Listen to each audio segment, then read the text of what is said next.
pull up my notes and we will go for it. Okay. Hey, Ashley, I am so happy you are here with me today. I cannot even tell you how excited to have you back on our show. You've had a little bit going on since we last talked. 2 births, 2 babies, a book baby and a real baby. How has life kind of changed since the last time we talked? Oh my gosh, well, a ton of it has changed. We moved from Manhattan to Los Angeles, where I had formerly lived, a week before the whole earth shut down. So then I had my sweet baby girl, got pregnant with her during COVID right at the beginning, had her on Thanksgiving Day last year. She's my third. That's amazing. So we have almost 7-year-old, 4-year-old, and a 9-month-old baby girl, which means I am just exhausted. That's really all it is. And add a book on top of that. Are you kidding me? How is anyone in their right mind supposed to work in the last 2 years? That's the first thing. And then you throw a baby on top of it. Are you kidding? Why not? Just throw it all. I was talking with a friend the other day and we were joking about being introverted and extroverted. Yeah. And I said, well, being introverted and extroverted, where do you get your energy? After you've been in an event, like we had a bunch of people over and I'm like when you leave, are you tired or are you energized? And she has a newborn and she's like, I don't know if I'm just constantly tired or the people make me tired or the baby makes you tired. I'm just constantly exhausted. It's probably just you're normal. Yes, it literally is my normal. And I had her when I was almost 40. I just turned 40 in February. So I also feel like my back didn't hurt this bad with the first one. Do you know what I'm saying? I get it. Now why my mom was having babies when she was 21. So my mom had me at 41. 41. Yep. She's like me. Wow. Yep. Did her back hurt like this? I need yes, probably. I'm sure that it did. Yes, it did. Yes, it did. Well, I would love to talk about that little baby all day long, but I want to talk about your book baby. So you just came out with a book that is perfect for our series that we're doing. And our topic today is loving everyone and how to teach our kids, not just teach them, but exemplify what it looks like to love everyone, the messy, the hard, the ones who differ from opinions, the one who look different than you, all the things. And so your new book, Love is the Resistance, learn to disagree, resolve the conflicts you've been avoiding, and create real change. This could not have come at a more timely, time in our life right now, where it feels like the world is on freaking fire with opinions and name calling and anything you could disagree with. Of course we have the COVID and the vaccines and politics, but it's I feel like people would just disagree on is the sky blue at this point. It's just everywhere. So tell me a little bit about how that book, how you felt, really the call to write that book, and then kind of what the title means. I love it. Love is the Resistance. Yes. So I was doing a lot of justice work in the past. I've worked kind of in clergy leadership for a very long time and have loved the work of justice. I've served as a prison chaplain. I've worked on anti-human trafficking initiatives, and I chair a board called Treasures. And so justice is very much important to my faith. And I love getting in the streets, with people, and loved protests and loved #resist, and had no idea that was going to make me a liberal social justice, crazy person, communist warrior, Right. idea. And I know there's everything feels polarizing. It's as if justice is a bad word. And I just kept thinking, God, what does this mean? If #resist, I think it's a good thing. Some Christians think that's a terrible thing. What does this mean? And then I kept thinking, you know what, God, I think that what I've been guilty of at times is talking to my little echo chamber. And I think what I've prided myself in even is loving people who didn't look like me and preaching a good word about, people loving their other. But the truth is I was not doing that. And I realized that I was holding on to, secret things in my heart where I was this type of person or that people group or that economic class. And I had lots of thoughts and opinions and judgments. And I was holding calling everybody else to the carpet, whether that was explicitly or implicitly, but I wasn't holding myself to account. And I realized, you know what, in this whole resistance thing, the most powerful resistance we have is actually love. And sometimes we think love is a bit theoretical. It's either this, kind of fantasy thing that we want, or maybe it's romantic in movies, or perhaps it's just somewhere out there, something we can achieve later, something that we can achieve if we do X, Y, or Z. And we sort of shirk the daily sacred slowness of love, and what it really means to be present in our daily life, and what it really means to not avoid people and difficult circumstances or conflicts and tensions that we have. What does it look like for love to really be the resistance? And so I really wanted to write about what are the things that form us, you know, from childhood into our young adulthood, into our, you know, full adulthood, what's formed us, what shaped us, how we think about ourselves, how we think about God, how we think about others, because that actually is the reason we fight. You know, right. That we grow up understanding ourselves or understanding others, or the things that we inherit about rich people or poor people or white people or black people or Latin American people or Asian people. We inherit all these things about women, about men, and we sort of learn to categorize and rank people, and that causes a lot of conflict. It causes a lot of fighting. Then we double down on our opinions in the Facebook comments, and we double down on our opinions, you know, get a little trigger happy on the back end, things we would never say. Right. And then before you know it, we created this life where everyone looks like us, votes like us, thinks like us, and lives like us, and everybody else is the bad guy. Yeah. A better way. There's got to be a better way, because we're seeing it the other way. I mean, I'm 42, and I've never seen, and I've lived in DC. I've actually worked on Capitol Hill in the White House. Like, I've been literally in the, you know, politics years ago, and I've never seen anything like it. I've never seen anybody arguing and disagreeing, and even like, when you talk about the word justice, okay? Right. So even that is torn apart. Social justice, nope, can't say that. It's biblical justice. No, when really probably we are saying so much of the same thing, and our hearts are for the same thing, but we get caught up in just these words, and we turn someone off immediately because they said resist, or they said social instead of biblical. And oh my gosh, it kills me a little bit. But I think of it, you know, as a parent. So my kids are seeing this, and they don't see it like we do. They don't have any social media or anything like that. But we read the newspaper, and they know what's on our hearts and so forth. And so as parents, as you just talked about that, how many things are inherited, right? So our opinions and so forth. How, as parents, can we help our kids from the get-go, from the beginning, start to inherit this love everyone, compassion is for everyone, the gospel is for everyone? How do we do that when they're babies? You know, you have a 9-month-old, you have littles, I have a little bit olders. How do we do that? How do we do that when they're small? Yeah, what a wonderful question that I don't think has just one answer, but a few things off the top of my head. You know, one of the things that we've really tried to do, and we also live in a place that allows us to do this, and we kind of always have, and that's been my experience since I was a little kid, but we are actually able to be around people who don't look like us, live like us, vote like us, or have the same economic class as us, and I think that's really important. So important. It's just to, in our lives, in our lived life, in the daily, that they are having encounters with people of different skin colors, that they're having encounters of people who have different political beliefs or different religious beliefs or different everything beliefs. So they're just exposed to difference and know how to be around it without taking it personally or without feeling the need to attack it. And allowing them to watch us connect with others, not on the things that divide us, but the things that make us all human, the things that actually have the power to connect us. And then another thing to your point about language is that we just don't let any language slide. So if we hear our children, we want them to ask questions and not be afraid to ask questions, because when they come across a different culture or a different faith or a different whatever, they're going to ask questions or point things out and talk about it. We let all of that be okay.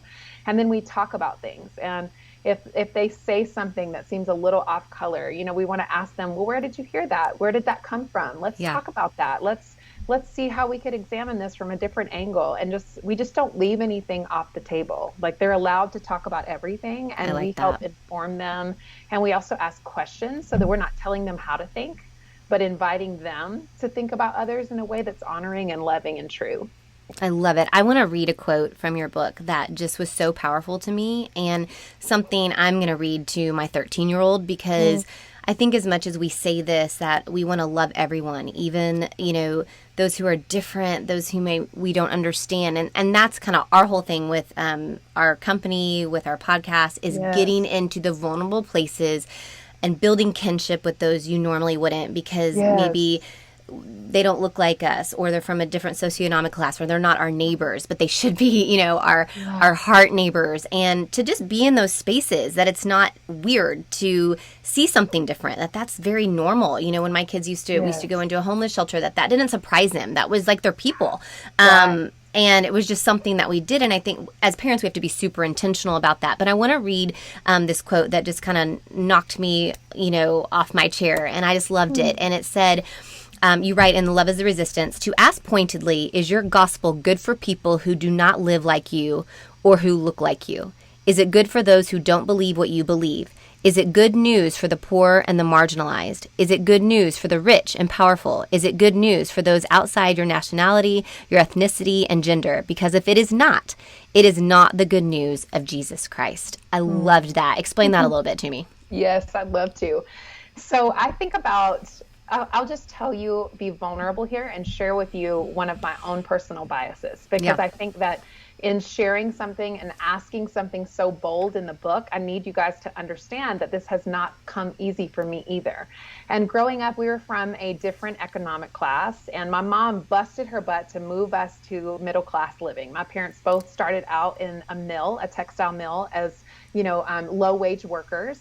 And my mom worked her way up, went to nursing school. My dad worked his way up to management. And then my mom went to nursing school and became an RN. And one of the things that I kind of implicitly inherited from my family of origin, is that we don't trust rich people. And we don't trust people of a certain economic caliber. And they probably want to use you or manipulate you for your labor, for your talent, for your time. And so I just was taught very early on to distrust people with a lot of money and means. And so when I think about this, I think immediately of the Bible story of Zacchaeus. And it's one of my favorite stories in the whole Bible. But I love it because it's one of those moments where this guy who has been rich, who has most definitely been able to capitalize on other people's labor and their efforts and their energy, and he has taken any and everything that he could and hoarded it for himself. And Jesus looks up into this tree where he's sitting and invites him to dinner. And in my heart, I'm a little bit more like Jonah, where I'm like, I don't want him to be saved. Like, Zacchaeus has hurt all of us. Don't save him. He doesn't deserve salvation. Right. Are you kidding me? Look what he did to this whole freaking town. Like, don't love him, Lord. Don't serve him, Lord. Don't invite him to dinner. And I can see why the people, like, if we were to really make them human, why they would suddenly sit back and go, this gospel is not good news when I see it given to that person. Like, it's not good news to me. But the truth of the gospel is that it is good news for everyone. And so all of us have some sort of prejudice or some sort of bias, even if it's lurking on the inside of us, even if you're like me and you used to say that you didn't have one. Yeah, right. Like, if you really look a little bit deeper, you might think about, well, maybe there's a people group that has hurt you, or perhaps you as a female have had some very negative experiences with men. Perhaps you no longer feel like you can trust. Perhaps a lot of the language that comes out of your mouth is, all men are just like this or that. And that often comes from experiences we have had when we are young, or even as we get older. And we have to examine that and look at it. Otherwise, we're communicating that the gospel is good for everyone I think it's good for, and not good for the people I don't want to receive God's goodness.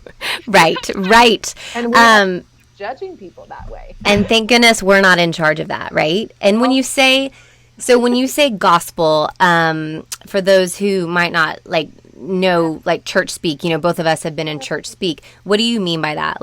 When I think of it, I think to tell my kids, Jesus's love is for everyone. How do you define gospel?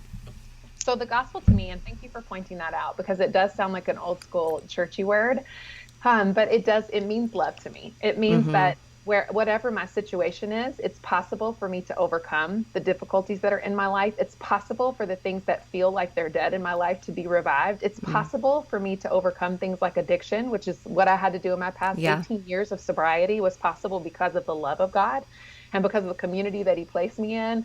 And so I think that just knowing that things can be made new, that connections can be put back together, and that we can arrive at this place where we don't have to think we're right all the time, I think that's gospel.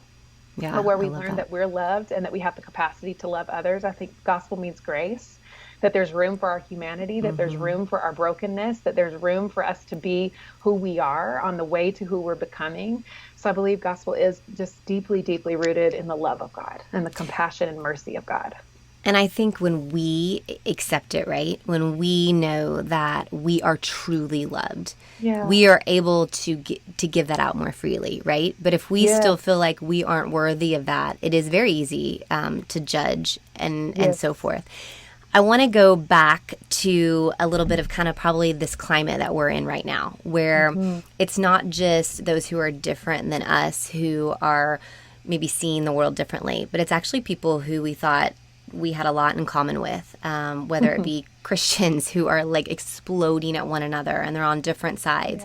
I want you to think about how it's affecting our kids, because I think that as adults, we think we're having these adult conversations, right? Or we're on our Facebook having these, warrior typing, back and forth. But our kids see it, right? And they see us having this inner outer turmoil and maybe the way that we're talking or treating someone else. How do you think that is affecting our kids right now? Yeah, well, I think there's a million different ways it affects them, but I think that thing that I want to speak the most to is their levels of anxiety. I think that watching the way that we interact digitally, I'll just speak to that first, watching the way that we interact digitally cultivates anxiety in us. And it cultivates anxiety in them. If we're always on our phone, if we always have, if something we saw on Facebook or Instagram or Twitter or on the news just sends us into a tizzy, what are the kids learning? Well, every time she picks that thing up, she just becomes a big ball of anxiety, a big ball of stress, and she's really mad at someone. And then she calls dad, or she calls a friend, or she calls loses her mind. And I just don't get this. And I think that it creates in them levels of anxiety. I also think the unfortunate thing is it never teaches them how to resolve conflicts or judgments, because we don't very often circle back to those conversations that we're having with others or to the things that kind of make us explode. And so because of that, they don't learn how to manage those anxieties and tensions. And so what happens? They internalize them or they act out. So I think it's really important for us to realize that, are we stirring up anxiety in them about people and about the world and about our family and about the way we think of others? Are we stirring up peace in them, And what would it look like for the next time someone made us really upset, for us to circle back and to that conversation and say, you know what, mommy was really mad in the car on the way home, and I want to talk to you about it, because I realized you didn't get to watch me resolve that or come to a conclusion about where I'm at, and I want to share it with you. Like, to invite them in so that they also learn how to calm anxiety, how to ease their pain or their stress, and what does it mean for me to have a strong reaction to something and then arrive at a place of peace. And so I think will you teach me how to do that? Pretend I'm your 5-year-old, and literally on Sunday, I try to get off all social on Sunday. It's just like my day. And I got on there, and as soon as I did, it was like an hour before bed. I had been everything was calm, and I got on there, and I was just like, for the love, and I'm not gonna have a typing war with anyone. I really just look, and then I'm like, oh no, oh my gosh, this can't be serious. This can't be serious. But it does, even though I might not voice it to my kids, they don't even know, they automatically see me being this fun, mom is playing badminton outside, and then all of a sudden I look at my phone and they see this this face of just angst and disbelief, and then it's not fun mom anymore. And I'm not saying you got to be fun mom all the time, but I love what you said about resolving it and then having that peace, because I think that's the part that's missing, especially for our kids, is teaching them how to do conflict well. No one loves conflict. Nobody. If I polled 10 people and said, maybe my husband, he's actually really good at it, but do you enjoy conflict, or do you feel like you have a good experience when you have conflict with someone? I would say that 98% of those people would be like, no, that's the worst thing ever. Ever. Do you see, is that not your experience? It is. And even to your point, most of the people who say they really like conflict actually just have a very aggressive way of communicating. And so they're not being assertive. It doesn't mean they're great at conflict. It just means that they can fly off the handle and say, that they're great at conflict. It's like, well, wait a minute. Just because you said all the things is not making you a good person, good communicator or great at conflict. It just means that you're flying off the handle. So both of those extremes, if you're avoiding it or blowing up, are still avoiding assertive communication, avoiding intimacy, and avoiding a vulnerability. And so we have to be able to learn, how do we communicate and how do we do it effectively and kindly and candidly? How do we do that? And so, yeah, 100%. I don't know very many people who would just be like, conflict is a delight. In fact, I can't wait to do it. Every time I have the opportunity. It's my favorite. You know? Yeah, I give thanks. It's a hashtag blessing. Thank you, Lord, for this. It's teaching me something. It's making me gritty. Yes, no, we run from it. We either run from it or we are more of that aggressive that, blows up. So yeah, I see all those things. And I'm trying, as a parent, like we want to teach our kids to not run from conflict, but even now, I have a 13-year-old and there have been many opinions in his class about, all the things, what we're going through right now, COVID, mask wearing, vaccines, all the things. And so we're really having to navigate these conversations with him to say, you might have a friend who thinks very differently than you, or probably their parents do, and they're just taking that on. And they might even say something that might feel off to you, or it might make you feel bad, but here's how we can talk in a kind and loving way, even if we disagree. Even if we disagree, we can still be kind. There's something that you said recently, and I was watching just an Instagram clip of yours, and I want you to kind of, as we finish up our interview, I want you to kind of tell me picture this for us, because I think it's so lovely. And when you have someone that you're in conflict with, or maybe that has even blown you up on Instagram. I mean, you are known on Instagram, and I know people blow you up. I cannot even imagine the things you get blown up about.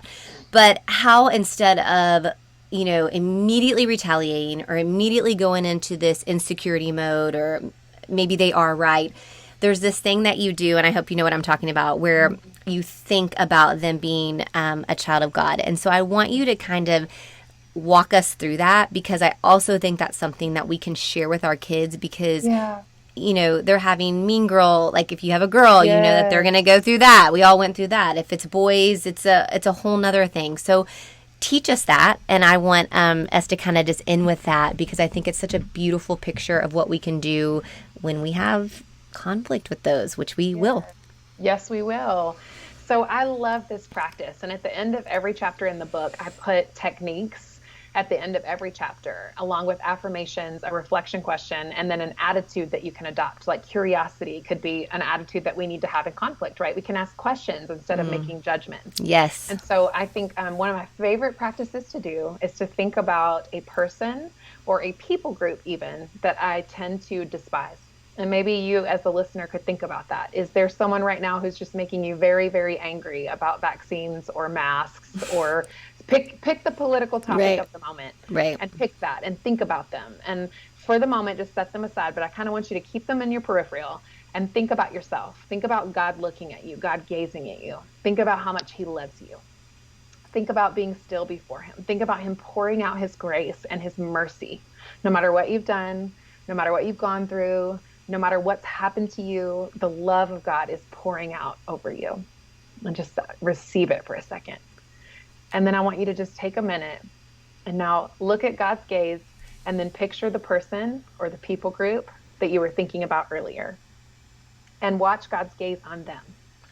And can you think about God pouring out his grace and his mercy and his love over that person who might even feel like an enemy to you, who might even feel like a constant bother, whose beliefs you might despise, a person who you feel like might be making your life or your city or your school community more difficult? Think about them, and then think about God loving them and pouring his mercy out on them. Because the truth is, at the end of the day, we are all created in God's image, and he loves the other side. He loves even your enemy. And as a believer, our responsibility is not just to love, because that is a commandment, but it is also to love even our enemy. And so the Lord's challenge and invitation to us is not that we have to be in relationship with everyone, not that we have to like everyone, but he does give us an invitation and a command to love everyone. And it's important that we internalize that, and that we respond from a place of love more often than we don't, because we're not perfect, And then that our kids will be able to see that our responses to life and life circumstances and life's difficulties and the people who bother us and irritate us and make life difficult for us or for our communities are still loved by God and made in his image. Oh, I love that. And amen.